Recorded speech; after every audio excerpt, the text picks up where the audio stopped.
Déjeme darle una reflexión de Dios que tiene mucho que ver con esto.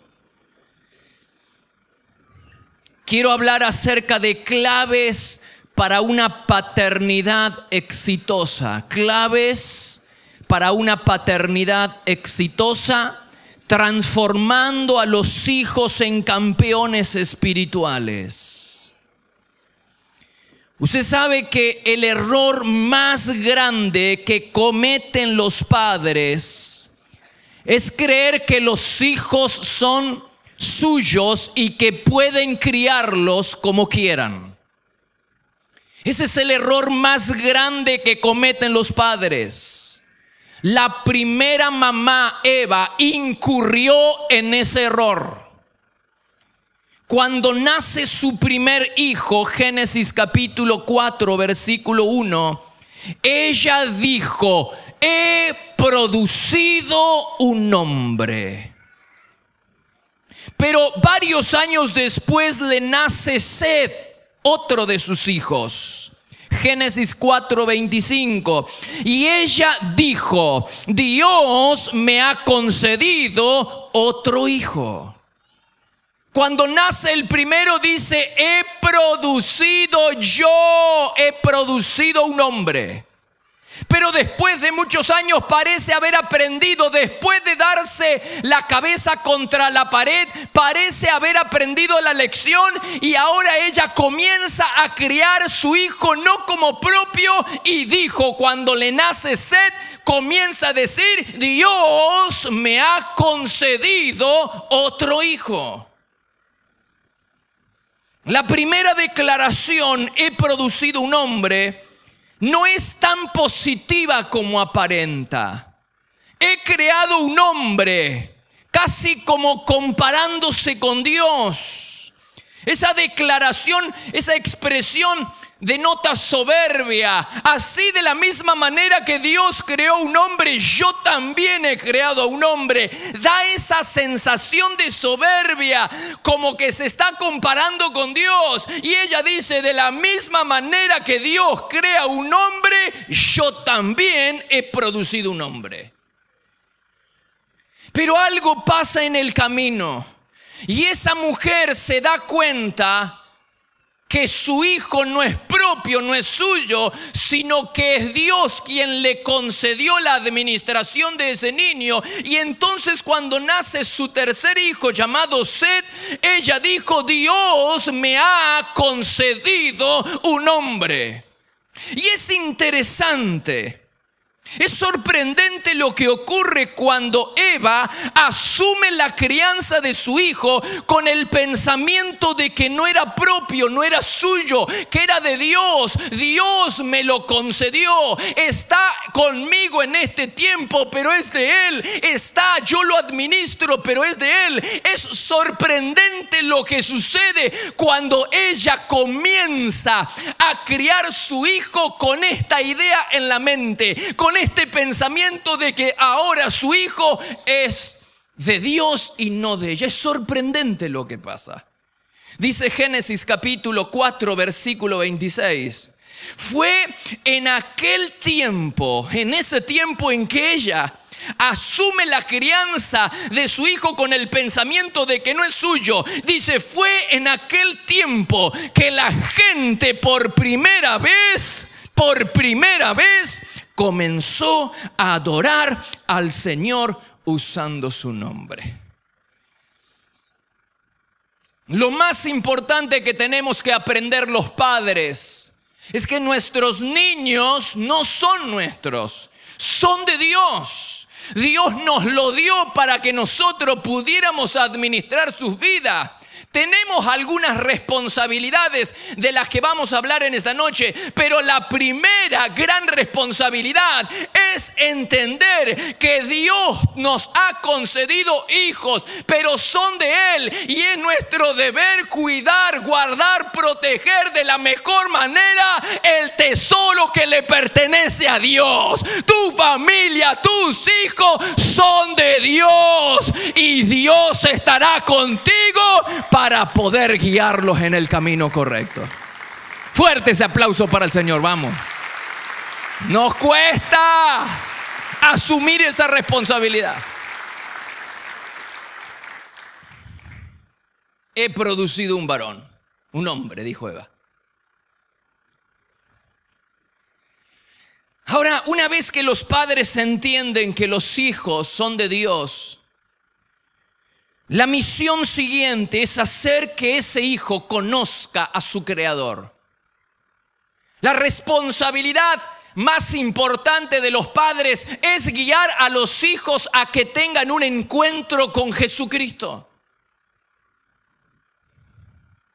Primera Crónicas 28:9 dice: David se volvió a su hijo Salomón y le dijo: y tú, Salomón, hijo mío, aprende a conocer íntimamente al Dios de tus antepasados. Adóralo y sírvelo de todo corazón. Proverbios 22:6 dice: muéstrale al niño el camino que debe seguir y se mantendrá en él aún en la vejez. Nacer en una familia cristiana no hace que un hijo sea un nacido de nuevo, no hace que un hijo sea un creyente nacido de nuevo. Es necesario impulsarlo, inspirarlo, empujar al niño para que tenga su encuentro con Dios. En muchos casos los hijos no muestran la fe que tienen sus padres. ¿Y saben por qué? Porque la siguiente generación de cristianos no ha tenido su propio encuentro con el Señor. La Biblia nos da ejemplos bíblicos de cómo la fe puede degradarse a medida que pasan las generaciones. En Josué capítulo 24 se dice que toda esa generación obedeció y sirvió a Dios. Mientras Josué vivió, un hombre de Dios, dice que toda esa generación sirvió a Dios. Pero después de esa generación nació otra generación que no conocía íntimamente a Dios. Simplemente había escuchado acerca de Él, pero no había tenido su propio encuentro. Y esa generación que no había tenido su propio encuentro con Dios terminó abandonándolo. Bendito Dios, si pudiéramos entender esto. Dice Josué 24:31. Mientras vivió Josué, los israelitas obedecieron solo a Dios. Pero luego dice en Jueces capítulo 2 versículo 10: finalmente toda esa generación murió y en lugar nació una nueva generación que no conocía al Señor. Y Jueces capítulo 2 versículo 12 termina diciendo algo que entristece. Dice: y esa generación abandonó al Señor. La segunda generación era inferior a la primera en cuanto a su vida espiritual. Por eso no demos por sentado que nuestros hijos van a conocer a Dios porque nacen en una familia cristiana. No demos por sentado que nuestros hijos van a conocer íntimamente a Dios porque tienes padres que leen la Biblia. De ninguna manera. Tenemos que empujarlos. Cada generación tiene que ser evangelizada y hay que hacerlo deliberadamente. No pensemos que porque nuestros hijos conocen personajes bíblicos van a tener un encuentro con Dios. No pensemos que porque nuestros hijos vienen a la iglesia van a tener un encuentro con Dios. Necesitamos empujarlos, inspirarlos, motivarlos para que ellos se encuentren personalmente. Por eso enfatizamos la necesidad de que los niños tengan su propio encuentro con Dios y vengan a orar y tengan su carpa del encuentro y se encuentren con súper capaz, el más capaz de todo, que se encuentren y tengan una relación personal con el Espíritu Santo que marcará sus vidas para siempre y hará que nunca abandonen el camino del Señor.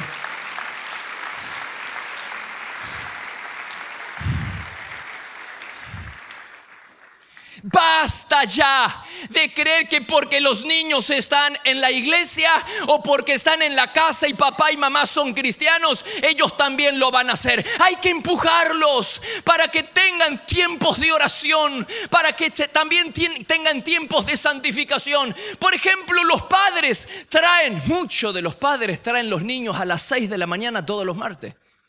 Y yo los empujo a la iglesia que los haga. ¿En qué otro lugar podría estar mejor su hijo, mamá, papá?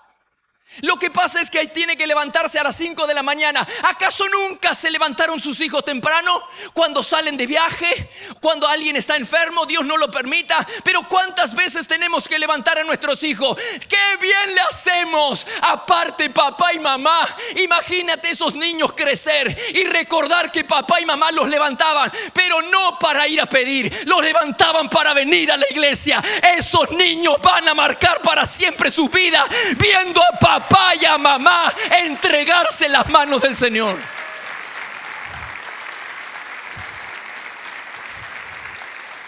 Yo me he dado cuenta que el problema no son los hijos, son los padres.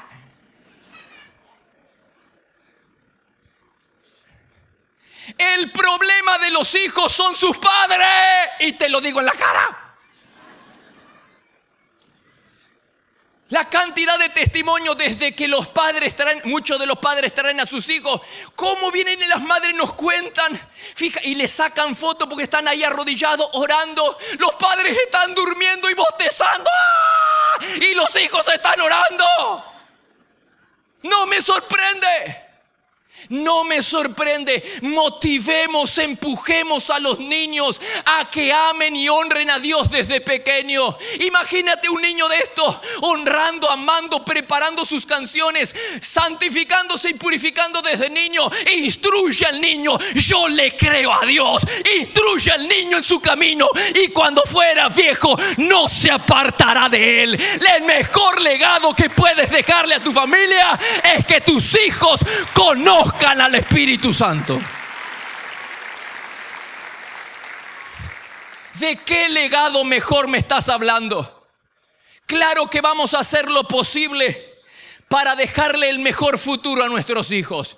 Y si podemos darle un estudio, se lo vamos a dar. Y si podemos dejarle un terreno, se lo vamos a dejar. Pero no hay mejor legado, no hay mejor herencia a las próximas generaciones que ver a papá y a mamá rendidos. Papá y mamá, los niños ven a papá y mamá que en el momento de crisis no se llenan de desesperación, sino que en el momento más duro de la vida, papá y mamá doblaron rodillas y buscaron al Dios proveedor. De ninguna manera no hay herencia que sea mejor que los niños vean semejante testimonio. A veces quiero trompear a los padres.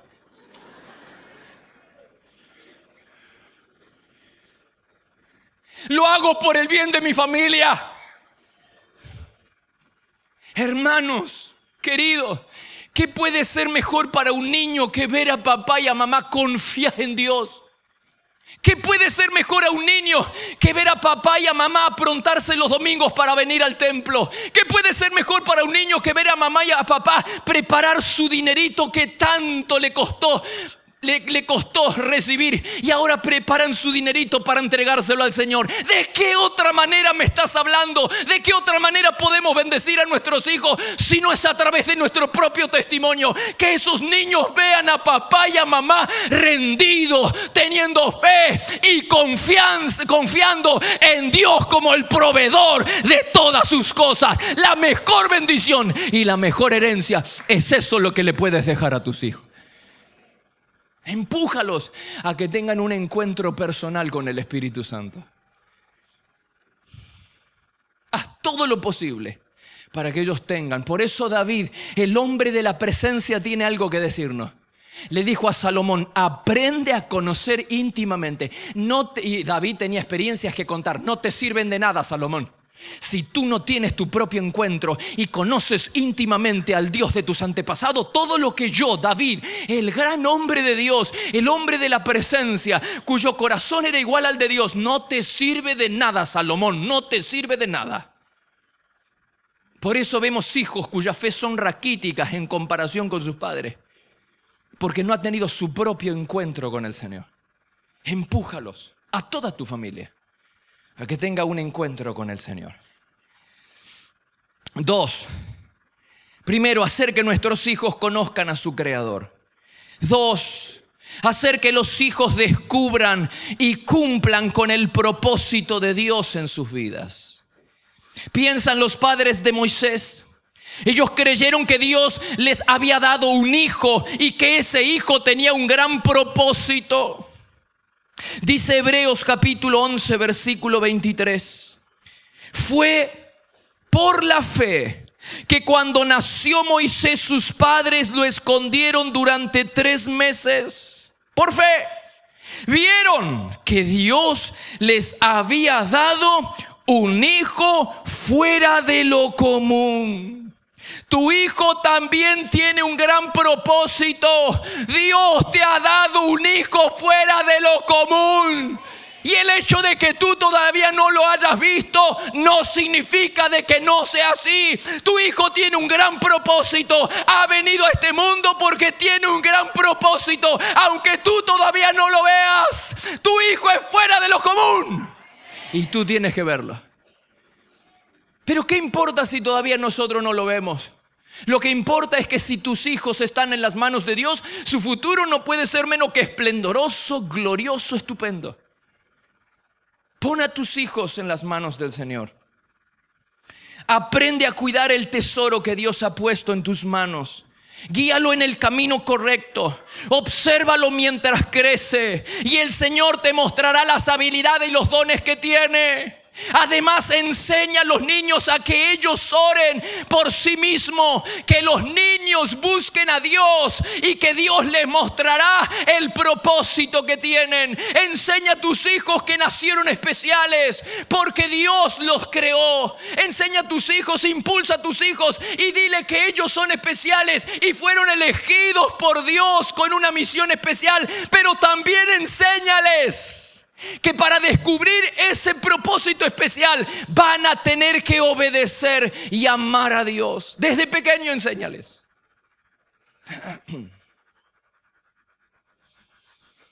Los máximos responsables de la vida espiritual de los niños no es la iglesia, son los padres. Y tenemos que entenderlo. Sin embargo, muchas veces los padres transfieren esa responsabilidad a los profesionales religiosos y no invierten en el desarrollo espiritual de su familia, como por ejemplo, orar juntos y leer la Biblia juntos. ¿Tienes tu altar familiar? ¿Reúnes a toda tu familia por lo menos una vez a la semana? Para orar juntos con tus hijos, para leer la Biblia juntos con tus hijos. Tenemos tantas responsabilidades que siempre postergamos lo más importante. Generalmente lo urgente no es importante y generalmente lo importante no es urgente. Y siempre estamos detrás de lo urgente y dejamos de lado lo importante. Esto es importante. Que los padres entendamos de la gran responsabilidad que tenemos en el desarrollo espiritual de nuestras familias. El plan de Dios es que los padres sean la fuente principal del desarrollo espiritual de los hijos. Y la iglesia va a cooperar, sí, va a cooperar. Pero los padres son los máximos responsables. Por eso nosotros animamos en la iglesia a que la familia tenga la carpa del encuentro. Mañana voy a explicar qué es eso de carpa del encuentro. La Biblia utiliza la expresión en la PDT, utiliza la expresión carpa del encuentro. Cuando Moisés se encontraba con Dios, dice que armaba su carpita fuera del campamento. Y la PDT dice que es carpa del encuentro, donde Moisés se encontraba todos los días cara a cara con Dios. Y tomamos esa expresión para nosotros en la iglesia. Carpa del encuentro es el lugar donde te encuentras con Dios a diario. Acondiciona un lugar en tu casa. Acondiciona un lugar ahí que sea privado, donde te puedas encontrar con Dios. Y lleva a tus hijos a la carpa del encuentro. Vas a ver las experiencias que vas a vivir ahí. Y puedo llevar a mi esposo, ya lleva a toda tu familia, pero él no quiere. Ve con aquel que quiera. Nadie en mi familia es creyente. Ponte de acuerdo con Dios. Y si tu vida de oración comienza a vibrar como la que vibraba en Jesús, entonces los demás querrán lo que tú tienes. ¿Alguna vez te pusiste a pensar por qué los discípulos le preguntaron a Jesús que les enseñara a orar? Yo no sé si le hubiera pedido a Jesús que me enseñe a orar. Yo le hubiera dicho: Señor, enséñame a predicar. Enséñame a resucitar muertos. Enséñame a preparar un mensaje. Pero de ninguna de estas cosas los discípulos le pidieron. Solamente registra la Biblia que los discípulos le pidieron a Jesús que le enseñaran a orar. ¿Por qué? Porque los discípulos vieron en Jesús. Era tan vibrante, tan inspiradora la relación que Jesús tenía con el Padre, que los discípulos dijeron: queremos lo mismo. ¿Sabe la tristeza más grande? Es que hasta el día de hoy no ha venido nadie a decirme: pastor, ¿me puede enseñar usted a orar a mí? A usted, pastor, ¿viene a menudo la gente a decirle: enséñame a orar? ¿Será que todavía no pueden ver en nosotros una vida de pasión, una vida vibrante de oración como la que tenía Jesús para que sus discípulos, estos que no oraban ni siquiera un minuto, le piden a Jesús que les enseñe a orar? Deben haber visto algo en Jesús, en la oración, en la relación que tenía con su Padre. 3. Hacer que los hijos asuman la responsabilidad por sus acciones. Ay, papá.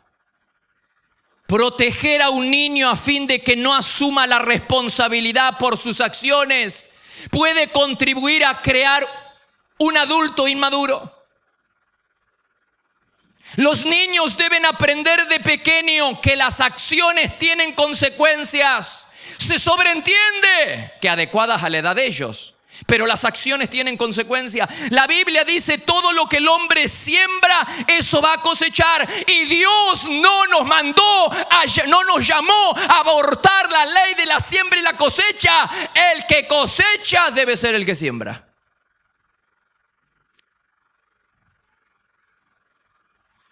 Hay ocasiones en que los hijos no cosechan lo que siembra porque alguien, papá o mamá, interviene a fin de evitarles algunas frustraciones. Cuidado con rescatar siempre a los hijos de las consecuencias por sus acciones irresponsables, porque se convertirán en adultos imprudentes e inmaduros. Claro que los vamos a apoyar. Cada vez que ellos tengan dificultades, papá y mamá, ellos saben que papá y mamá estarán ahí. Pero eso es una cosa y otra cosa es avalar sus malos comportamientos y sus malas acciones. Eso es otra cosa totalmente diferente. Claro que papá y mamá van a estar ahí al lado de los niños para ayudarlos en los momentos más difíciles. Pero si un niño fue irrespetuoso con un compañerito, debe disculparse. Si un niño hizo un mal trabajo, no siguió las instrucciones en cuanto a un trabajo que se le dio, tiene que volver a hacerlo. Si la maestra manda una nota a casa, en vez de pelear con la maestra para que le deje pasar, deberíamos sentarnos con el niño y preguntar: ¿qué está pasando? Qué difícil es ser maestro hoy en día. Amén, sí, ya sé que amén. Tenés los padres queriendo garrotearte por cualquier cosa, hermano, ya no hay autoridad. 4. Hacer que la familia, la cuarta responsabilidad que tenemos como padre es hacer que la familia sirva a Dios unida. ¿Qué está pasando? ¿Qué está pasando? Los 3 hijos de Noé le nacieron cuando Noé tenía 500 años. Hay esperanza, pastor, para mí, hay esperanza. Dígalo, hay esperanza. Es asombroso que los hijos de Noé le nacieran todos juntitos después que Noé tuviera 500 años. Ahora, es asombroso que Dios le pidiera a Noé que edificara un buque, un barco, después que le nacen los 3 hijos. Y es asombroso que el buque, la nave, hace su viaje inaugural y final cuando aproximadamente Noé tiene 600 años. Quiere decir que los hijos pasaron buena parte de sus vidas trabajando en el megaproyecto de papá para Dios. ¿Sabe lo que me asombra? Que Noé tuviera los hijos después de 500 años, cuando todos sus antecesores tenían hijos entre 65 y 187 años. Todos los antecesores de Noé tenían hijos entre los 65 y los 187 años. En cambio a Noé los hijos le nacen cuando él tiene 500 años. Y Dios le encomienda armar un buque cuando los hijos ya estaban nacidos. Y el buque parte cuando él ya tiene 600 años. Ahora, qué cosa interesante. Porque Noé tenía una doble responsabilidad. Noé tenía la responsabilidad de servir a Dios haciendo un buque, pero también tenía la responsabilidad de educar a sus hijos para que no fueran como el mundo a su alrededor. Noé tenía doble responsabilidad: criar a sus hijos para que no sean como el resto, y había un llamado de Dios a hacer un buque. Y lo que llama la atención es cómo colabora Dios en la crianza de Noé con sus hijos. ¿Cómo colabora Dios? Eso es asombroso. ¿Cuál era el plan que Dios tenía para ayudar a Noé a criar a sus hijos? Que toda su familia le sirviera en unidad. Crianza y servicio iban a ir juntos. Una tarea no excluía a la otra. La idea genial que tuvo Dios para ayudar a Noé a que criara a sus hijos es que sus hijos le nacieran en el mismo tiempo en el que él hacía cosas para Dios. Es decir, la crianza y el servicio para Dios iban de la mano. Una no excluía a la otra. ¿Por qué entonces hoy ya acostumbro a escuchar por ahí que dice: wow, yo voy a poner en primer lugar la familia? Que te suena muy lindo y es verdad. Pero nunca en la Biblia se menciona que Dios nos mande a descuidar la familia para servirlo a Él. Lo que en la Biblia se nos manda es que no amemos a la familia más que a Él. Pero de ninguna manera Dios te va a pedir que desperdicies tu familia o que no sirvas a tu familia para servirlo a Dios. Nunca vas a encontrar en la Biblia eso. Pero por ahí encuentro a gente que dice: yo voy a cuidar mi familia. Y decime una cosa: ¿qué mejor cuidar a tu familia? Que tu familia vea que tú amas y sirves al Señor. No estoy hablando de descuidar la familia, estoy hablando de criar la familia y de servir a Dios en unidad. El plan de Dios para Noé es que Noé criara a su familia mientras lo servía. Y ese es el plan de Dios para nuestras vidas. Pero estamos tan absortos en los propósitos de la vida que nos olvidamos de hacer cosas juntas para Dios. Hay tan pocas familias que hacen cosas juntas para Dios. Porque ahora cada uno tiene sus responsabilidades. Sin embargo, la responsabilidad es criar, es guiar a la familia sirviendo a Dios. Hoy en día los miembros de la familia están tan ocupados con sus propios compromisos que les queda muy poco tiempo para servir a Dios en unidad. Sin embargo, los estudios han demostrado que hacer cosas juntos como familia fortalece las relaciones de sus miembros y se multiplica la influencia sobre la vida de tus hijos. En resumen, construyan arcas juntos. Es decir, encuentren maneras de servir a Dios como familia. Sirvan a Dios. Deben encontrar alguna manera en la que puedas servir junto con tu familia. Cuando nosotros salimos a las brigadas evangelísticas que hacemos 3 veces al año aproximadamente, principio de año, medio año, fin de año, y tomamos una ciudad, pedimos al Señor que nos guíe y nos dé dirección qué ciudad del interior vamos a ir a impactar. Y todo un día, todo un sábado lo dedicamos para salir bien tempranito a las 4 de la mañana, salimos en caravana, salen todos los colectivos, salen todas las camionetas, salen todos los autos. Y vamos y llegamos a una ciudad para impactar. Tenemos un culto de adoración con las iglesias a la mañana, luego salimos por las calles a tocar, a bendecir, a llevar la palabra de Dios.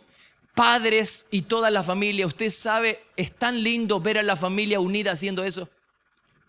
Es tan lindo ver a las familias unidas a hacer eso. Y luego se cierra en la tarde, se invita a toda la comunidad. A la tarde tenemos un festival para la familia, donde tenemos toda la teatralización del libro Cuentos que nos encuentro y le regalamos un libro cuento, le regalamos a todos los niños que vengan al festival de la familia. Y luego tenemos un mensaje para los adultos y así cerramos el día volviéndonos a casa. ¿Sabe qué hermoso es ver a las familias hacer eso juntos en unidad? ¿Usted cree que Dios no ve eso y que Dios no va a bendecir eso? Por eso llévate esta carga a tu iglesia, a tu ciudad, a tu país. Construyan arcas juntos. La estrategia de Dios para ayudarlo a Noé en la crianza de sus hijos es que sus hijos y toda la familia sirviera junto en el megaproyecto de Papá para Dios. Ese era el plan de Dios y sigue siendo su plan para nosotros. Juntarnos como familia y tener algún espacio común para amar, honrar y servir al Señor. Tengo un pequeño videíto de lo que nosotros hacemos en esas brigadas, en esos festivales de la familia. Fuimos a tantos lugares, hicimos un pequeño resumen para que usted vea cómo las familias sirven juntas a Dios en ese día. ¿Vamos con el videito?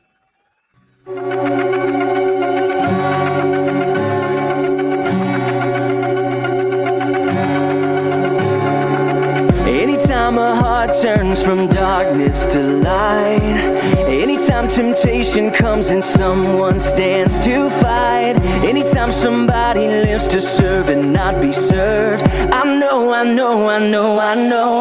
is on the move, hallelujah. God is on the move in many mighty ways. God is on the move, hallelujah. God is on the move today.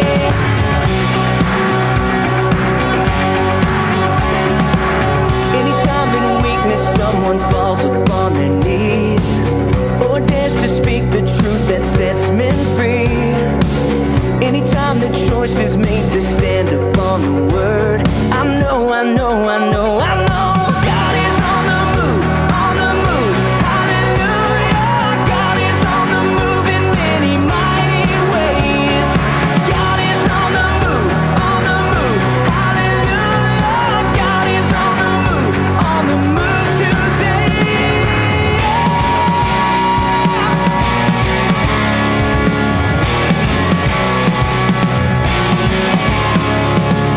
I see a generation standing on the truth in each and every nation. God is on the move. Anytime the gospel stirs a searching soul, and someone says, "Send me, here I go." I know. God is on the move, hallelujah. God is on the move in many mighty ways. God is on the move, hallelujah. God is on the move today. God is on the move, hallelujah. God is on the move in many mighty ways. God is on the move, hallelujah. God is on the move today.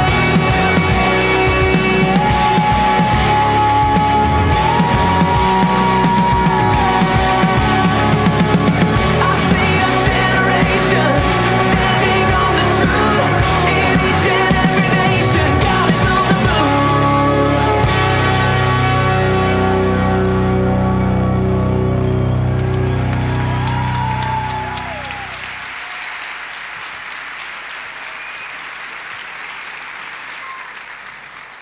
Póngase de pie, por favor, en esta noche.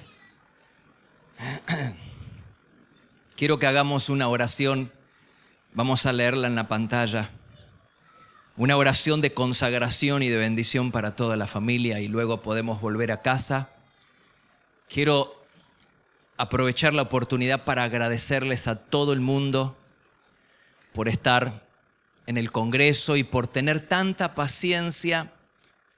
Sé que a veces estamos un poquito incómodos debido a la cantidad de inscriptos que tenemos, el calor, la tensión, 30 grados. Nosotros normalmente tenemos problemas en resistencia, tenemos problemas de tensión en el verano, pero como estamos en el verano, tenemos problemas de tensión. 30 grados, entonces yo les agradezco de corazón. Mire, el Señor, yo estaba muy preocupado y estuvimos orando con los pastores de la iglesia. Y el Señor me dijo, la palabra de Dios se está predicando y yo estoy haciendo la obra, así que ¿por qué? ¿Cuál es el problema? Porque uno se pone a pensar, es del diablo, es de Dios, algo hicimos mal o qué. Y el Señor me dijo, no hay nada malo. ¿No hablaste esta mañana de que les pegaron una patada en el trasero al diablo?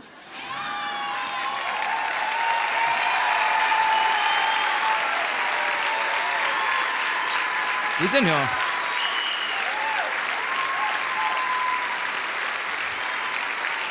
Claro que sí.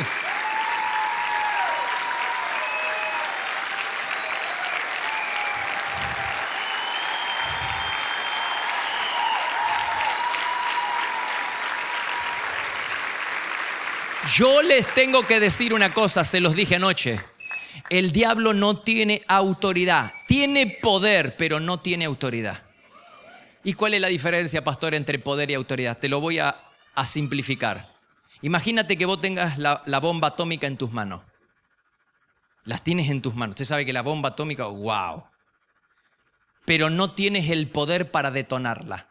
No tienes la autoridad para detonarla. Tienes el poder, pero no tienes la autoridad para detonarla. ¿De qué te sirve? ¿De qué te sirve tener la bomba atómica si no tienes la autoridad para detonarla?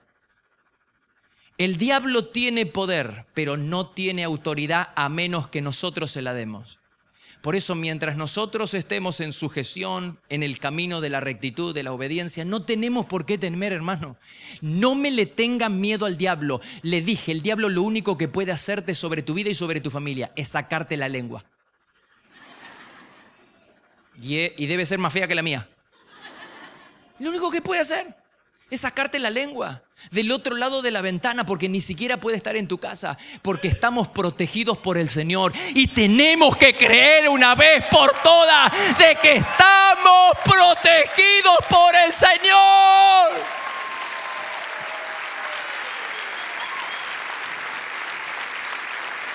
Porque si tú no lo crees, porque si tú no crees que estamos protegidos por el Señor, entonces eres cristiano, pero ateo. No crees lo que dices creer. La Biblia dice que tenemos la protección de su Hijo Jesucristo.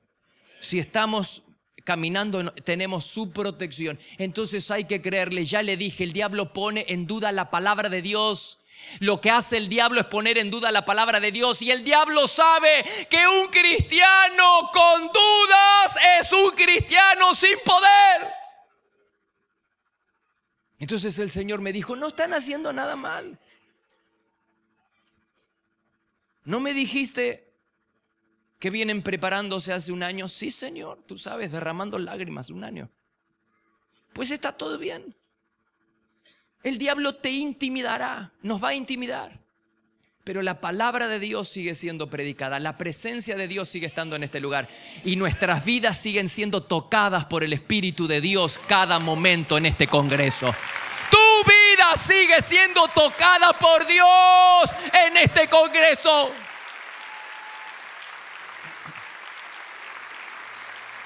No le tengas miedo. Está bien. No le tengas miedo al diablo, no le tengas miedo. De ninguna manera. Sigamos adelante. Esto apenas comienza, todavía nos quedan 2 días intensos. Wow, yo estoy soñando, algo está sucediendo, ya ha comenzado a suceder en la vida de todos nosotros. ¿Cuántos de nosotros ya hemos sido transformados, hemos sido tocados por la gloria de Dios? Lo que está pasando, hermanos, no te pongas de acuerdo con el diablo, como nos dijo Katy, no te pongas de acuerdo con el diablo, no colabore con los propósitos del diablo desalentándote o malhumorándote, porque no tenemos un aire que funciona. Hermano, cuando te ponen, ¿y fuiste al Chaco? Sí, fui al congreso y también estuve en el sauna. Y estuvo hermoso, hermoso, hermoso estuvo.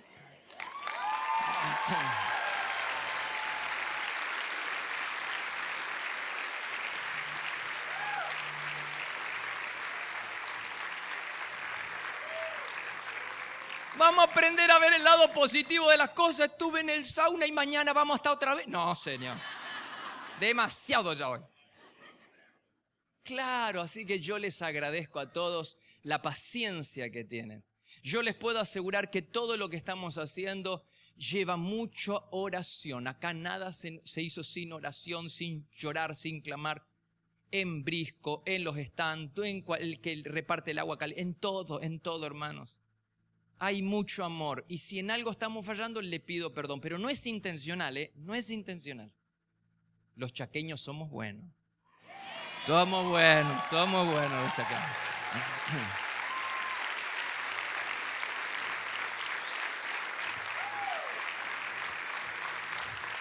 Así que gracias de corazón. Ahora vamos a hacer una oración final. Volvemos a casa y mañana a las 9 en punto arrancamos otra vez. Porque la presencia del Señor va a estar acá esperándonos a nosotros. La presencia de Dios va a estar esperando por nosotros en este lugar. Aleluya, aleluya. Vamos a hacer una oración. Y ahí sí cerramos. ¿Qué podemos cantar? Vamos a celebrar acá. Me gusta esa que cantamos en la mañana. Parece que la única que me gusta esa. ¿Libertad? ¿Cómo? ¿Qué cantamos hoy? Libre, esa. Libre soy. ¿Le gusta o no le gusta esa? Ah, Señor. Así que vamos a hacer esta oración y luego vamos a cantar y va a haber un terremoto acá y los cimientos van a temblar en este lugar. Vamos todos, vamos todos. Todos vamos a hacer la oración ahí, pero que sea una oración de adentro, consentida, una oración vibrante a Dios. Y cuando terminamos la oración, entonces vamos a celebrar. Vamos. Amado Señor, me pongo de acuerdo contigo para traer del cielo la sabiduría que necesito para ser el líder espiritual en mi familia. Ayúdame a educar a mis hijos, reconociendo que fueron creados con un gran propósito y que tú tienes un diseño especial para sus vidas, según el Salmo 138:8. Destrabo todos los recursos que necesito para cumplir con la misión de ser guía espiritual de mis hijos. Activo todas las bendiciones espirituales según Efesios 1:3. Profetizo sobre mis hijos que todos los planes divinos se cumplirán y que nadie los estorbará para que amen y sirvan a Dios. Declaro que Dios derrotará al enemigo y guardará a mi familia. Todas las bendiciones que han sido destinadas desde la eternidad para los que amo, las recibo por fe en el nombre de Jesús. Proclamo que las sobreabundantes riquezas del cielo estarán llegando a mi casa. Confieso que el espíritu de unidad sella mi hogar, conforme al deseo de Jesús en Juan 17:21. Donde quiera que mi familia resida, la sangre de Jesucristo nos cubrirá y ningún daño se acercará a nosotros. Declaro que el amor y la armonía estarán en mi hogar. 32:30. Hoy profetizo un lugar negado de fe sobre todos los que viven bajo mi techo. Creo que el sueño de Dios para mi familia se está cumpliendo y nada ni nadie lo podrá detener. Declaro que como familia entramos en un tiempo de favor sobrenatural, como nunca antes hemos visto. Todo esto lo declaro y lo recibo en el nombre de Jesucristo, nuestro Señor. ¡Aleluya!